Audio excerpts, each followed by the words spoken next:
Hello, everyone, and welcome to today's show with SportsbookReview.com. I'm your host, Lee Martin, joined today with the man himself, Dave Manyun. We're going to take a look into UFC Fight Night, Kattar versus Ige. We're going to break down the Ige. We're going to break down the entire main card. But before I get into everything, like always, go ahead, give us a like and subscribe to our channel. That way you never miss a show. Now, Dave, how are you today? I'm great. We're back again for a midweek event. It's tough for a handicapper, but it's great to be a UFC fan right now. Wonderful. I'm so pumped for Fight Night. I love it. Fight after fight. Now, let's get to it. I just quickly want to recap, see how your night went for Usman versus Masvidal. Were you happy with the outcome of UFC 251? Yeah, in terms of betting picks, I was very happy. I think I predicted 9 of the fights correct. 6 of them were correct with the method as well. So it wasn't a bad night at all. I gave out 3 parlays, one of them being SBR's punching parlay, and all 3 of them cashed. So it was a great night. And yeah, other than maybe the decision that did go my way, but for the sake of Max Holloway, boy, I feel like he might have been robbed in that title fight there. Yeah. But, you know, that's not up to me. I'm not a judge. Fortunately, I don't have to deal with that slack. But I believe that referee Matt Goddard's petitioning to get this judge out of Fight Island and have him removed from the judges panel. I agree. I think they should take him out because the judging, and not just in the Max Holloway fight, we saw it in a couple of fights on the night, the judging was not up to scratch. And funnily enough, one of the judges gave one of the first 2 rounds to Volkanovski, and I'm just thinking, what fight were they watching? But yeah, overall it was a decent event and good for the bets as well. Yeah, no, I had Volkanovski, but I definitely agree. I feel like Holloway had that fight. But now let's get into Fight Night with Kattar versus Ige. I'm going to start off with your favorite prelim fight. Do you have a favorite fight, a fight you're looking into? Give me your pick and breakdown for that fight. This was actually a hard one because this fight night it's a replay of the fights that were supposed to happen back in London. The London event back in March before the pandemic just hit. Well, it was the height of the pandemic. We had to deal with the cancellations, and all my English fighters that I love and support, you know, were kicked to the side. They weren't able to be put on other cards because obviously all the events were taking place in America. Flights were banned. But now we have Fight Night, Abu Dhabi, Fight Island, which is covering all those lost bouts. And I think there's 4 or 5 English people on this card, and I'm excited. So naturally, I'm going to go straight to the prelims and pick a English fighter. That's Lerone Murphy. Lerone Murphy versus Ricardo Ramos. Featherweight bout. It's a real tough fight for Lerone Murphy, I'm not going to lie. But scrambling ability is pretty incredible. And if he keeps this standing, look, there's one thing I can tell you about every single British fighter. We know how to box. We know how to box. So when it comes to standing and striking, I think Murphy can take the advantage in this one. Now, it's not to say that Ricardo Ramos is a slack in the striking area. Not at all. He can strike for sure, and he's got some nasty leg kicks. I just think it's there's a similar grappling defense advantage for both of them. They both have this great ability to scramble and make their way from the ground back to a standing position. I just think that we're going to see a striking war. And, I believe they will grapple at some point, but I think we'll see it on the feet more often than not. And if that's the case, I have to favour my guy, Lerone Murphy. I think he's going to hold the power advantage. He's going to give Ramos a lot to think about if he wants to stand and bang with one of my English boys. So, yeah, on the undercard, I like Lerone Murphy. And he was at, when I was researching this fight, he was plus 150 at 5 dimes. I'm not sure how that price has changed or what it's like at other books. But for me, that's where the value is lying. All right, yeah, via Bet Online, Lerone Murphy is plus 125 and Ramos is minus 145. So, I like them odds, and I like my chances on that fight for sure. For sure. Now let's move on to the main event. We have, first up, welterweight Abdul Razak Alhassan versus Mounir Lazzez. Let's see, their odds via Bet Online. Alhassan is minus 340 and Lazzez is plus 280. Can you give me your breakdown of that fight and your pick? Yeah, Abdul Razak Alhassan was an impressive striker in the UFC until some outside activities stunted his progression. I'll never forget the photo that Usman, Ngannou, and Matt Diakese had. The other three have continued their careers whilst Abdullah's. He's been out of the UFC for 2 years. If you want to know that, so I'm not going to speak on it, but you can go see why. It's a bit awkward to discuss. Let's just say he had legal issues. He was luckily not found guilty in the end. He's an extremely talented striker with some of the heaviest hands in that division, that's for sure. The problem I have with Abdul is he is one-dimensional and he just doesn't steer away from what he knows best. And what he knows best is striking. I think that if he doesn't get outside, if this goes into the second round, I think he's going to struggle. You can just look at his record without even doing any fight research. You can see what this guy's about. He wins, and he wins in the first round, and he wins by knockout. He's got a big overhand right, and it's readable almost instantly. He's constantly searching for it, and we see this with a lot of guys who have that KO power. They forget about everything else, and they're just headhunting, forgetting that they're actually in a fight where they might not get the knockout, and they need to win by points. And his style it's just no good. It's no good. You need to be an all-round mixed martial artist to succeed, and that's just, it is what it is. Look at the weekend, for example, Kamaru Usman and Masvidal. We've watched Masvidal drop Darren Till, take Askren's head off with a knee. But what was he doing on Saturday? He couldn't do that. He was disabled with the wrestling, and Amari Akhmedov shown that in his fight against Abdul.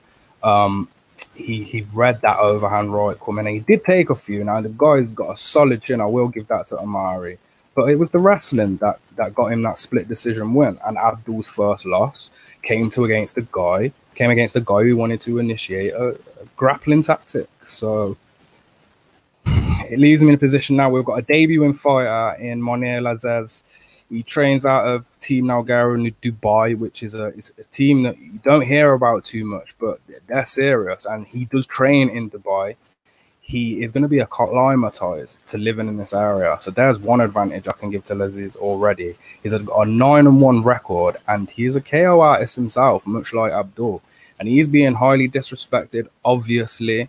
He's a debuting fighter coming up against a guy who's knocked out everyone. Basically, bar one. He's knocked out everyone, and he's done it all in the first round. But the thing with Lazzez is he's 6'2". He's a huge welterweight. He could be fighting as in the light heavyweight division. Let's be real. And he's good, man. He's good. When I look at his past fights, he can strike. The odds are giving me a funny feeling. I know how dangerous Abdul is. I know how serious that overhand right is.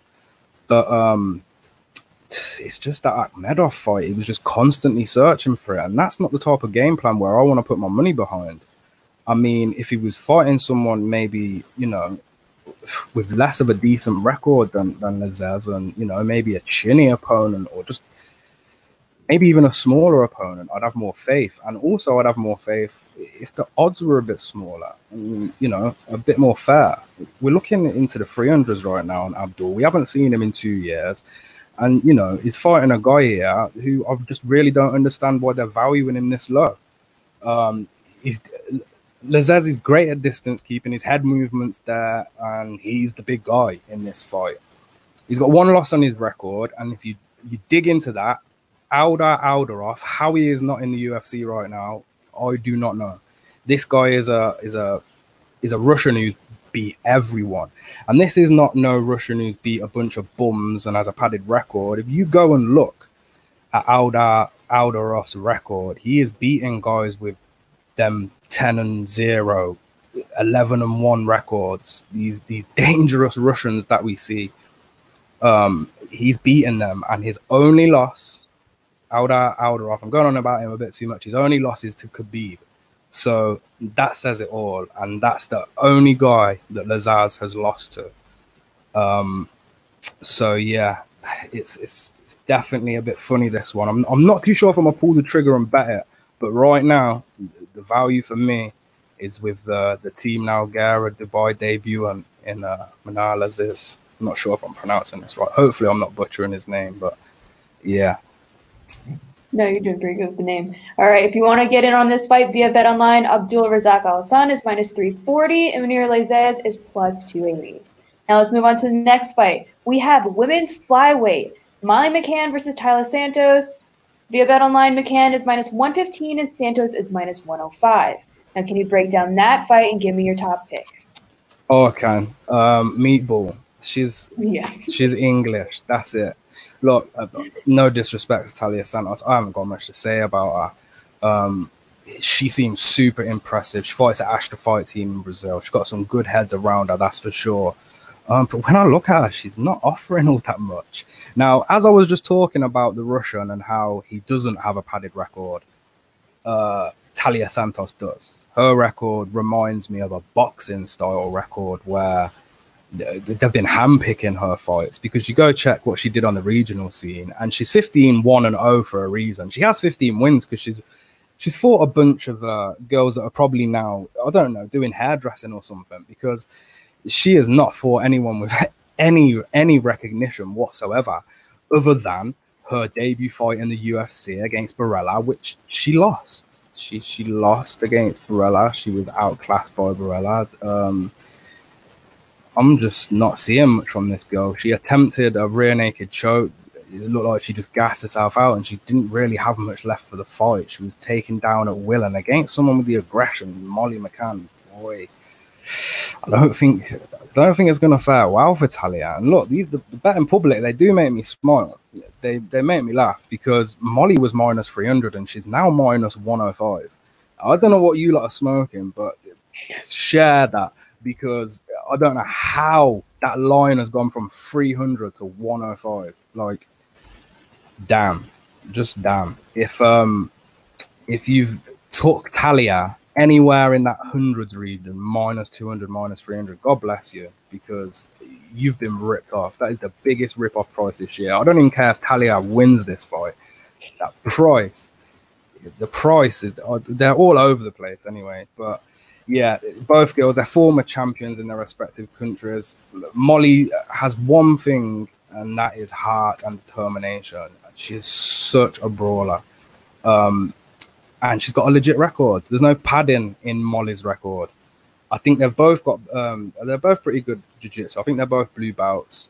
Molly is an English girl. Don't mess with English girls. They will punch you in the face, trust me. So you can go for that rear naked choke, but it's not going to end very well. And yeah, Molly's going to give up a 6-inch reach advantage, but I'm not too bothered about that. She shouldn't struggle to close the distance if she needs to. She strikes well inside her opponent's range. Decision victory, Molly McCann for me, razor hand at the end of the fight. All right, well, if you do want to get in on that fight, again, via Bet Online, Molly McCann is -115 and Santos is -105. Now let's move on to the next fight. We have featherweight Jimmie Rivera versus Cody Stamann. Welcome back. Jimmie Rivera versus Cody Stamann. Via Bet Online, we have Stamann at +117 and Rivera at -137. Can you break down that fight and also provide your top pick? Yeah, this is such an interesting fight for me. Jimmie Rivera, I'd have liked to see him more active over the past few years. It's a shame.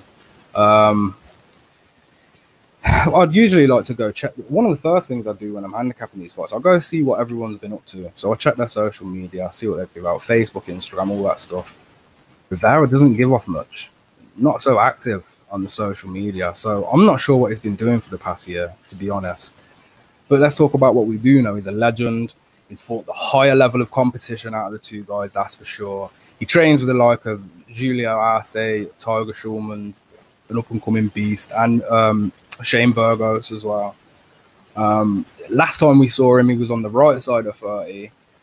With this long break, he's now on the wrong side of 30. But I don't know, with the with these bantamweights, well, I say bantamweight, but this fight is at 145. But I think that's just a catch weight because both guys don't want to cut. But they are both bantamweights. They survive much longer, so I don't see too much in the age. When I see a 31-year-old bantamweight, I don't think too much of it. Now, the last time he fought, it's been over a year, and he fought the current, who was the champion now, who won the title at the weekend, Piotr Jan. And he did well. I mean, there's not many fights where you see Peter Yan being compromised as much as he did against Jimmie Rivera, that's for sure. He held his own. And as I mentioned in one of my last breakdowns, Yan with them fake strikes of him, making you want to go one way, then hitting you the other side. He anticipated them pretty well. And he ate them pretty well as well. Now, he struggled up against the cage with Yan. He could find himself in a similar situation with Stamann because we know Stamann's got that heavy wrestling background. So I think the best option is he's going to need to stay in the center of the octagon, work his combos. The leg kicks gave Yan some problems, and he probably should have utilized them more often. Never know what could have happened. He could have won that fight, and that's something he needs to think about with Stamann. Rivera's good all round. Is such a and to be fair, these two are we could see a mirror image. These two fighters are very similar in their ways, showing some great combinations against Yan. And he fought 10 times better than the price at the book he put him at against Yan as well, at 3-1 or something ridiculous. Other opponents, like he's fought Aljamain Sterling as well. He struggled. He struggled with the range with Aljo. It was his arm length just weren't there for him. He just weren't reading the range like he usually does. Now, his distant management is usually pretty on point, but Aljo is a different entity in himself for sure. So now he's fighting Cody Stamann. I don't know when I'm going to jump on the Stamann train. I think it'll be if he wins this fight, I might jump in it. But right now, I don't know. He keeps winning, and it is impressive. It's just, I don't know, there's something about him. I faded him. I took Kelleher in the last fight, and I feel like the value was there because Kelleher was a huge dog, like 270 or something. Even watching it back now, that price doesn't reflect how Kelleher performed. But, you know, Stamann, he's got that NCAA Division II wrestling background, very similar to Styles and Rivera. He's 5-1 in the UFC. Got finished by Sterling. They've got that common opponent who they've both lost to. And Sterling's the #1 guy in that division, in my opinion. Give him the title shot, please. Now, he took a draw with Song Yudong, which, you know, Song Yudong's up there for sure. So that's respectable. Now, Stamann, when you watch him fight, other than the wrestling, he's got some great front kicks, great movement. Feints are there all the time, much similar to Jimmie Rivera. I mean, I could break Rivera down, change his name for Stamann, and you'd believe me, because that's how much they are like each other. So predicting this fight is real tough. But tell you what I do like the over. I don't think either guy's going to get finished. Both of them have got granite chins. I think Rivera's got one knockout loss on his career, but that was when Marlon Moraes was going insane on everyone. So I don't put too much weight in that. Yeah, Stamann's good at everything. Well-rounded in all areas. Now I think Stamann could have the speed advantage across the 3 rounds, but even then, I'm just not sure. I'm just not sure because they're so much alike. In terms of betting, I'd probably be looking for the over. Fight starts round 3, over 2.5 rounds, or fight goes a distance. Obviously, you know you're going to get some juice on that, so maybe mix that up with a parlay or something. But in terms of straight pick, this is a tough one. Gun to my head, I'll probably just have to lean with Jimmie Rivera because I know he's the dog right now. And I think this is a pick 'em fight, in all honesty. All right. Well, if you do want to get in on that fight, Stamann is plus 117 and Rivera is minus 137 via Bet Online. And since you mentioned the over, for Bet Online, over 2.5 is minus 375. There's that. So let's move on to the next fight. We have flyweight Tim Elliott versus Brian Binoy. Brian Binoy is plus 105 and Elliott is minus 125. Can you give me your breakdown and pick for that fight, Dave? Yeah, I mean, I'm getting withdrawals. If you notice with these events, we're seeing a lot of bantamweights, flyweights. We're seeing a lot of the smaller weight categories fighting. I'm getting some serious withdrawals from my heavyweights, light heavyweights, and middleweights. I'm not gonna lie. I don't know why this is the co-main. We've got two guys, their careers declining. There's just not really much going on for either guy. So I'm a bit confused. I mean, I'd rather saw Abdul in the co-main or even Molly in the co-main. Anything but this fight in the co-main, to be honest. Tim Elliott, 15-11-1. 9 of those losses have came against the absolute elite. So it's tough. It's tough to get a gauge on Tim Elliott. Is he either there or is not? And it's quite annoying. Like I say, 9 of his losses have been against the best in the world, but he just never breaks past that. He's just a journeyman. But yeah, he is a dangerous one, especially for the lower level guys. He's an NCAA Division II wrestling champ himself. He's got he's got jiu-jitsu tools in his toolbox for sure. Nothing extreme. I think he's a blue belt. But more often than not, it's going to be relying on his wrestling. The offensive wrestling is actually relentless from Tim Elliott. He lost to Brandon Royval in his return fight after he'd had quite a layoff. And to be fair, he was dominating the grappling. And if you'd have been looking at the price in play, you'd have been looking at Brandon Royval way into the hundreds, plus 300, 400, maybe even 500, because he was getting dominated. And then Tim Elliott got caught with a submission because, like I mentioned, that's what he does. Like, you just can't get a good read on him, and his activity has been seriously lacking. I think the main problem with Tim Elliott is unreliability, and now he could be losing his job. Looking at his 3rd loss in 2020, like, that's rough. That's real rough. So yeah, you know, he's fighting a guy in Brian Binoy, who similar age but younger in damage taken. Just Ryan Benoit has had periods of inactivity, and we just haven't saw him that much. He's got a 10-6 record, says it all. He trains out of New York with Renzo Gracie and them boys.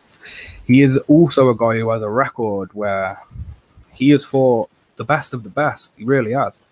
The highest level of competition. It's always been in front of Benoit. He's never really had an easy ride, to be fair to him. Now, what does he bring to the table? He brings heavy hands and a striking offense.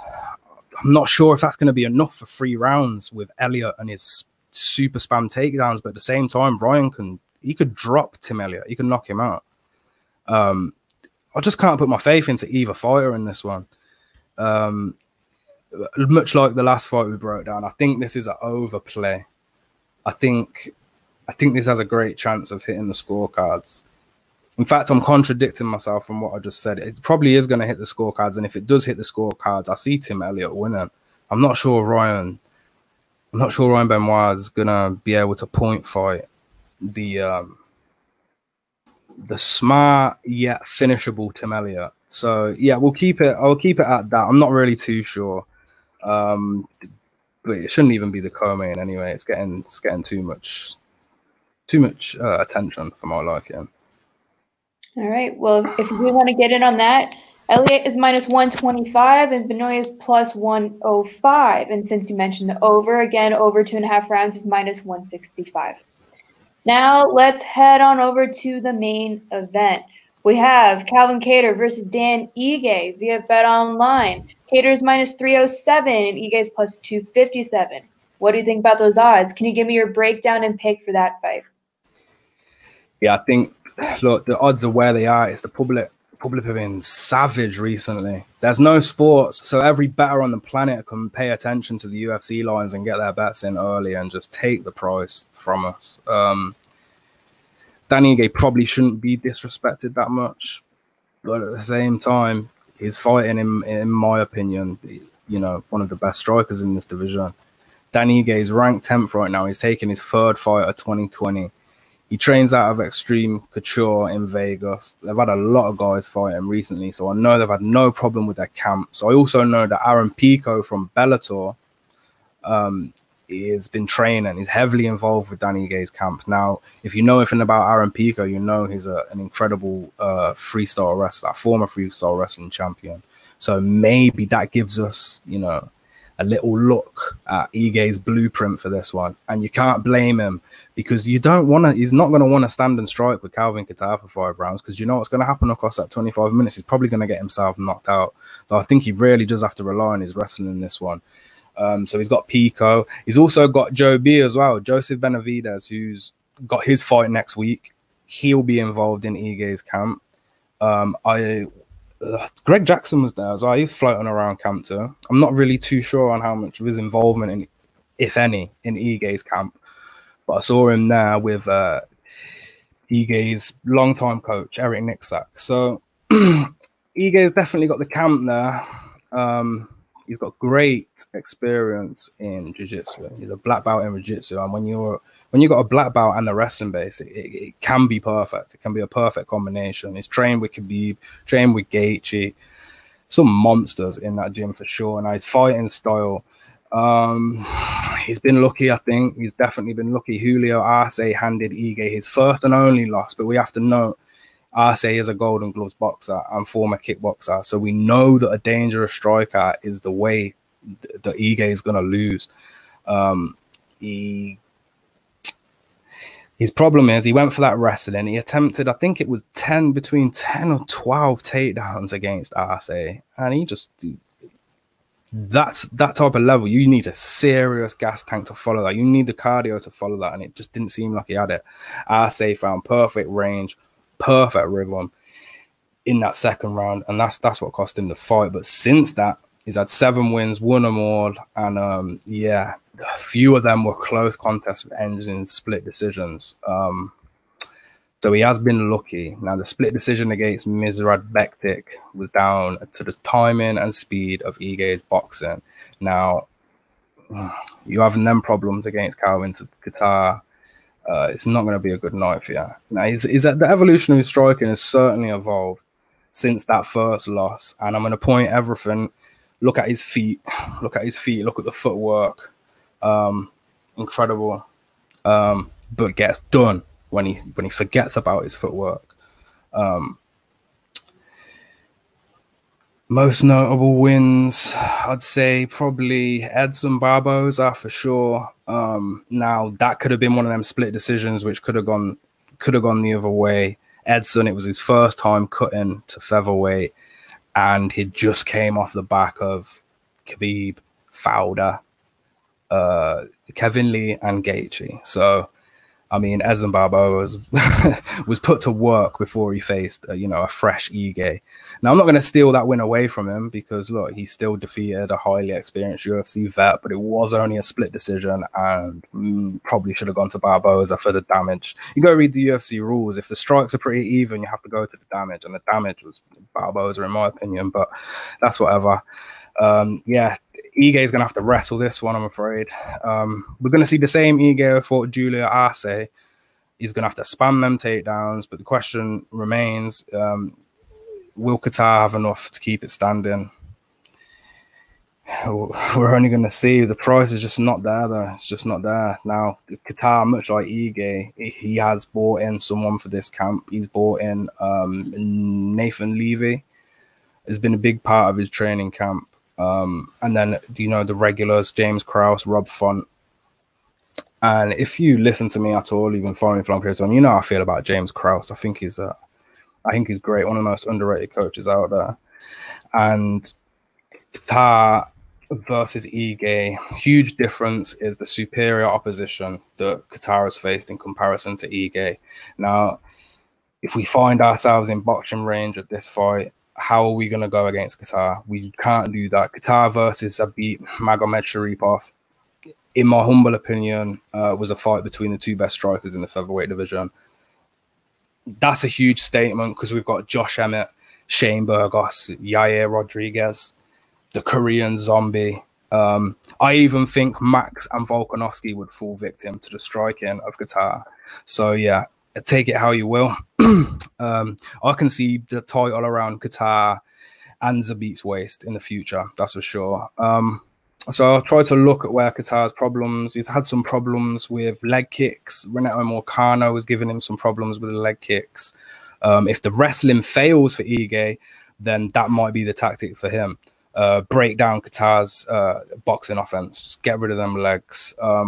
Now, his most recent win for Kattar was against Jeremy Stephens, and not many people knocked Jeremy Stephens out.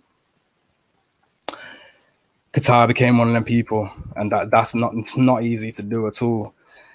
I have to favor Kattar.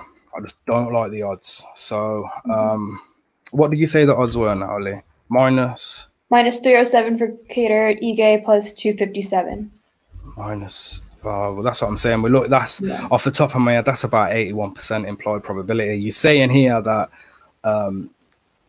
Kattar's going to win this fight 8 times out of 10. I'm not too sure about that, man. I'm really not. I can't agree completely. I'd probably place Kattar around 60%, minus 200. And I think that's what the opening line was around. A bit higher, minus 220. But yeah, that line's been juiced now. So betting Kattar straight on your long-term betting record is just, it's not viable. And if you continue to do that, eventually you'll be down and you'll be losing. So yeah, I just wouldn't want to hurt my return of investment like that. So I probably wouldn't be able to take Kattar straight, but I would be looking for other positions. Maybe do you think the fight will go the distance? How do you think it'll end? Well, that's another thing. Well, this is another thing. If Ige's wrestling completely fails him, then he's going to have to strike with a guy who's going to be the better striker. And it's just that. So he can definitely get knocked out. With what Ige got dropped by Barboza in, I think it was the first 30 seconds. He was on his backside real quick. And I've seen him compromised in multiple other fights. He's just been good, and his, you know, the durability is pulled through, and his wrestling has helped him scrape by quite a lot. And I just don't think it's going to work for him against Kattar. Kattar's ranked 6 right now. Kattar's 1 spot away from that top 5, and Kattar's also one win away from getting another big name. So yeah, for me, Kattar to win. The price, you know, it's a bit ugly. Ige isn't the worst underdog on the card for plus 240 or whatever it's at, because yeah, that price is not fair. But Kattar gets a job done. Just the price, not for me. Sorry, guys. Now, on the over-under, would you take the over 2.5 rounds or under 2.5? So via Bet Online, the over 2.5 is minus 150 and the under 2.5 is plus 120. What's your thoughts? Yeah, I mean, Kattar's not so much a one-hit and quit type of guy. It's not so much he's going to start at. It's going to be an accumulation of combos that have caused damage to Ige. So I'd probably fare with the over 2.5, because I do believe that if Kattar was to get a knockout, that we would see it maybe in the 3rd, 4th, or 5th. So yeah, I'd probably lean to the over 2.5, definitely more so than the under. Problem there is, you know, I've been liking the unders for a few of these now, and they're all juiced. So it's kind of like, you know, it's whatever. Anyone can pick it over. All right. Well, if you do want to get in on that fight again via Bet Online, Kattar's minus 307 and Ige is plus 257. So there we have it. That's UFC Fight Night, Calvin Kattar versus Dan Ige. If you aren't following Dave on Twitter, definitely give him a follow at DManion_. And if you aren't following SBR on Twitter and Instagram, definitely give us a follow at SBR Sports Picks. And also, like always, like and subscribe to our video and to our channel. That way you never miss a show with Dave and your girl. So thank you guys so much for joining, and good luck for this Wednesday. Until next time.